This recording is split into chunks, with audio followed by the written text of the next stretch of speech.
ब्रिजेश जी, मैं शुरुआत आपसे इसलिए कर रहा हूं क्योंकि इसको एक इस तरह से भी पोज किया जा रहा है कि ये विपक्षी एकता बिल्कुल नहीं है, आपस में झगड़ा है और ये एक साथ हो नहीं पाएंगे और ये बेकार है।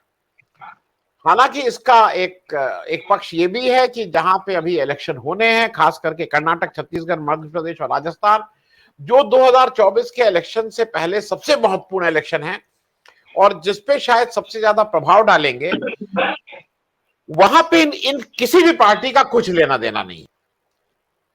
ये बात मैं इसलिए कह रहा हूं कि छत्तीसगढ़ में कांग्रेस और बीजेपी के मिलकर 92% वोट आपस में है, किसी तीसरी पार्टी का वहां स्कोप नहीं है। कर्नाटक में बीजेपी और कांग्रेस के मिलकर 83% वोट आपस में है।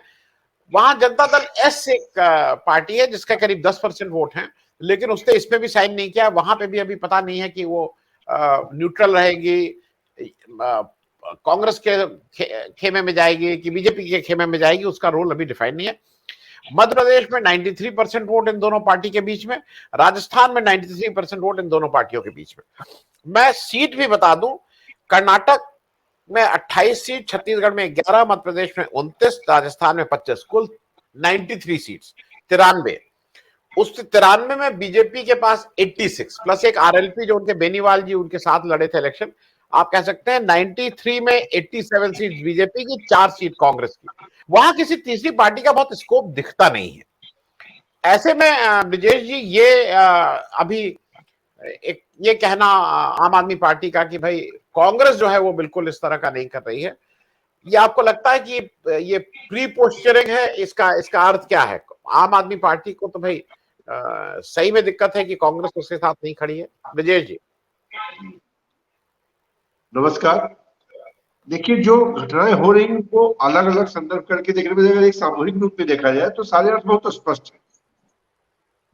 आम आदमी पार्टी कभी किसी मुद्दे पर कांग्रेस के साथ अलाइन नहीं थी।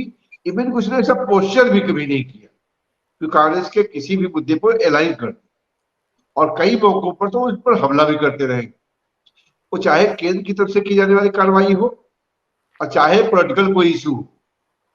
क्योंकि जिन दो राज्यों में आज की डेट में पावर रख करके आम आदमी पार्टी खड़ी है, वहां वो कहीं न कहीं कांग्रेस की जमीन को छीन के खड़ी हुई। उसे पता है जैसे हम पोस्टर करेंगे तो हमारे वोट बैंक में एक गलत मैसेज जाएगा, और चूंकि अभी तक कोई बड़ा संकट आम आदमी पार्टी के पास सामने नहीं था, तो उसको कोई सी जरूरत भी नहीं थी विपक्षी एकता की वो मदद मांगता। वो अपनी सुविधा अनुसार जो है विपक्षी एकता में जहां इच्छा होती चले जाते थे, जहां इच्छा होती थी नहीं जाते थे। आज का जो चिट्ठी लिखने की बात है और आज जो विपक्ष की एकता की तत्काल जरूरत है, वो खुद आम आदमी पार्टी को, क्योंकि आम आदमी पार्टी के एक बड़े लीडर को, जो इस पार्टी का एक तरह से बेस था, उसको इस समय केंद्र सरकार ने अंदर कर दिया। और उसमें बहुत सारी चीजें हैं, कुछ ने जो है बदलने की भावना से किया, फंसाने के लिए किया, पार्टी को कमजोर करने के लिए किया, और अकेले अपनी बात जनता के सामने नहीं उठा पा रहे हैं। ऐसे में लग रहा है उनको अपनी आवाज को बुलंद करना है कि विपक्षी एकता होनी चाहिए। निश्चय ही रीजनल पार्टियों को कोई दिक्कत है नहीं, क्योंकि वो आम आदमी पार्टी के साथ कहीं आमने सामने नहीं, और उन्होंने सहजता से उनकी चिट्ठी पर साइन कर दिया। लेकिन कांग्रेस के साथ वही पंगा है कि जब आप मेरे साथ कहीं नहीं खड़े होते हो, आप सैद्धांतिक रूप से कहीं भी मेरी किसी गलत सही बात दोनों में साथ नहीं देते हो, तो ऐसे में जब आप फंसे हुए हो, एक तरफा मेरी तरफ से ऐसा संकेत क्यों देना चाहिए? ऐसा आपको मदद करके क्या मिल जाएगा? तो कहीं ना कहीं ये सिर्फ आम आदमी पार्टी के प्रति एक समानांतर दूरी बनाए रखने, मेंटेन रखने की जो नीति है, जो कि इसके पहले खुद आम आदमी पार्टी भी अपनाती रही है, उसी के तहत कांग्रेस ने, हमें लगता है कि इसमें बहुत इंटरेस्ट शो नहीं किया होगा। वो इसके खिलाफ नहीं, वो सिसोदिया की गिरफ्तारी पे ताली नहीं बजाने जा रही है, लेकिन हाँ वो ये मान के चल रही है कि भाई जैसे अगर हमारे नेताओं के खिलाफ कार्रवाई हुई तो आप चुप थे, आपके खिलाफ कार्रवाई हो रही हो, और दिल्ली के नेता बोलेंगे, क्योंकि दिल्ली में तो उनकी डिमांड थी। बीजेपी की कार्रवाई शुरू करने से पहले शराब वाले प्रकरण में जो स्थानीय स्तर पर डिमांड की गई थी, कांग्रेस के नेताओं ने मांग की थी शराब नीति के खिलाफ, जांच की भी मांग की थी, कार्रवाई की भी मांग की थी। और अगर जांच के बाद कार्रवाई हो रही, चाहे सही तरीके से चाहे गलत तरीके से, तो कांग्रेस उसके खिलाफ खड़े होते हुए दिखना क्यों चाहेगी? क्योंकि उसे इसे करके दिल्ली की पॉलिटिक्स में नुकसान है, उसे जो है अपने दिल्ली में फिर से सर्वाइव करना है, तो इस चीज में शामिल नहीं होना चाहिए। और इसका एक कतई मतलब नहीं है कि जो ग्रेटर 24 में जो ग्रेटर विपक्षी एकता की बात आएगी उस पर कोई फर्क पड़ेगा इससे, क्योंकि जो लोग इस चिट्ठी पे साइन किए हैं उनमें से आधे से ज्यादा लोग कांग्रेस के साथ पहले से। और मुझे मेरा ये भी मानना है कि अगर आज एक कोई चिट्ठी और लिखनी हो जिसमें राबड़ी के छापे की बात होगी तो उसमें हो सकता है कांग्रेस के लोग हस्ताक्षर करेंगे। मैं अपनी तरफ से समझता हूं कि ऐसा जरूर होगा, क्योंकि लालू के परिवार के साथ जो कार्रवाई हुई है उस मामले में कांग्रेस को कुछ बोलने में विपक्षी एकता के नाम पर दिक्कत नहीं होगी। और चूंकि मनीष सिसोदिया के हवाले से सारी बात होनी थी, इसलिए संभवतः कांग्रेस ने दूरी बना ली। तकनीकी कारण जो भी बता रहे हो, क्यों नहीं किया, कैसे नहीं किया। दूसरे मैं मानता हूं कि जो आज लालू के खिलाफ कार्रवाई हुई है वह विशुद्ध रूप से जो विपक्षी एकता की संभावनाएं बन रही है उनको बिखेरने की कोशिश है। लालू यादव को मैं राजनीतिक रूप से कतई पसंद नहीं करता हूं, न उनकी स्टाइल ऑफ द पॉलिटिक्स को, न दूसरी चीजों को, लेकिन एक बात के लिए उस बंदे का मैं उस पूरे परिवार की मतलब मैं सम्मान करता हूं कि वह कभी केंद्र की दबाव की राजनीति के तहत झुका नहीं। जेल हो आने के बाद भी आज भी अगर उस बीजेपी की नीतियों के खिलाफ, दक्षिणपंथी पार्टियों की नीतियों के खिलाफ, संघ के खिलाफ बोलने की बात होती है तो वो बोलने को तैयार है। और शायद वो मुलायम सिंह या मायावती की तरह पाला बदले होते तो उनको भी जेल जाने की नौबत ना आती, केंद्र सरकार उनकी कहीं ना कहीं मदद करती।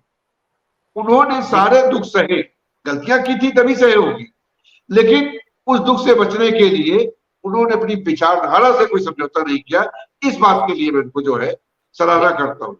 जी ब्रिजेश जी, बस चलते चलते एक आपसे पूछ लूं, मुझे एक चीज अच्छी भी लगती है, हमारे इस उसमें भी अब बहुत लोग आते हैं। पहले जो लोग आते थे, जो थोड़ा ट्रोल आते थे, वो गाली वाली शुरू में देते थे, तो मैंने उसमें बहुत स्ट्रिक्टली जब कहा तो अब गाली नहीं देते, उनको पता है कि गाली देंगे तो फिर मैं उसको यहाँ नहीं ब्लॉक करूं। लेकिन मुझे देख के अच्छा लगता है कि ये लोग बहुत ही कमिटेड लोग हैं, बहुत ही शिद्दत के साथ। अब सुबह से कोई, अब हम लोग कोई कहेगा कि बुढ़ों के पास देखिए टाइम नहीं है, बुढ़े मरेंगे, बुढ़ों के क्या क्या, और वो पूरे 1 घंटा आपको जैसे ही आपका शो शुरू होता है वो तुरंत ज्वाइन कर लेते हैं, पूरे टाइम कुछ ना कुछ बोलते रहते हैं, पूरे टाइम। तो इतना कमिटमेंट, इतनी शिद्दत, मुझे लगता है इसका अगर 10% भी वो थोड़ा थोड़ा नफरत कम करने के लिए कर लेंगे तो बहुत मुश्किल चीजें नहीं है। लेकिन शायद या तो रोजगार है, तो अब रोजगार तो हम दे नहीं सकते हैं उनको, रोजगार कहीं से मिल रहा है। मैं जल्दी से आपसे इसमें भी, क्योंकि क्या ये केवल इलेक्ट्रॉनिक मीडिया, ट्रोल आर्मी, ये भी इसको बहुत कंपाउंड कर रही है, बढ़ा रही है? विजेश जी जल्दी से करके खत्म करेंगे। जी मैं जो बातें हो रही थी दक्षिण भारत के लिहाज से, मैं उसे पूरे देश में देख रहा हूं। मैं पंजाब से इस चीज को कहना चाहता हूं, ये समान स्थितियां पैदा की जा रही पंजाब में। पंजाब में जिस दिन आम आदमी पार्टी का या भाजपा का इशारा हो जाएगा, वहां पर भी जो है बिहार के और यूपी के लोगों पर, मजदूरों पर हमले शुरू हो सकते हैं, और वहां से फिर वही पोलराइजेशन की बात शुरू हो जाएगी। हिंदू बनाम सिखिज्म का जो है वहां पर बहुत बारीकी से खेला जा रहा है। ये अमृतपाल का जो कांड है, देखिए कि गोदी मीडिया चाहे कहीं और जाए या न जाए, अमृतपाल के इंटरव्यू देने शुरू कर दिए लोगों ने। हाफ पेज के अखबारों में इंटरव्यू आ रहे हैं, चैनल पे 1-1 घंटे के कार्यक्रम चलाए जा रहे हैं उस आदमी के, और उसके तर्क दिखाए जा रहे हैं कि कैसे वो चीजों को अपने को जस्टिफाई कर रहा है, और कैसे बता रहा है कि बाहर के लोग आकर के यहाँ की नौकरियां छीन ले रहे हैं, बाहर के लोग आकर के ये कर ले रहे हैं, उसी के साथ में अपना जो उसका भी और फार्मूला है, खालिस्तान का फार्मूला है, और उसको स्टेब्लिश करने में, उसकी बात को थोड़ा वजन डालने के लिए उसको मीडिया की भरपूर कवरेज दे रहे हैं। ये सारी चीजें भी बहुत चैनलाइज तरीके से है, एक चरणबद्ध तरीके से होती है। ऐसा नहीं होता बाई द वे हो जा रही चीजें। उनको पता है कि कितना पहला एक्शन कैसे करना है, दूसरा एक्शन कैसे करना है, कैसे लोगों को आगे बढ़ाना चीजों को, और जब जरूरत होगी इसका इस्तेमाल कर लेंगे। मुझे इस बात का पूरा है कि 24 के पहले इस बार हिंदू मुस्लिम दंगा नहीं होगा। इस बार हिंदू बनाम डिफरेंट इलाके से बातें आएगी, और उसके लिए क्षेत्रीय पार्टियों में एक दबाव बनेगा, और बीजेपी उसका पोलराइजेशन कराएगी। और ये यूपी, बिहार, राजस्थान, मध्य प्रदेश, ये जो बड़े स्टेट्स हैं, इनमें पोलराइजेशन काम करेगा। और जहां इनको पता है कि मेरे पत्ते में कुछ नहीं आना, मेरे हिस्से में कुछ नहीं आना है, वहां इस मामले को वही उन्हीं जगहों पर घटनाएं कराई जाएंगी। उनको पता है कि वहां में सीटें नहीं आनी है, तो उसके बदले में कहीं और सीटें भरपाई कर दी जाए। जी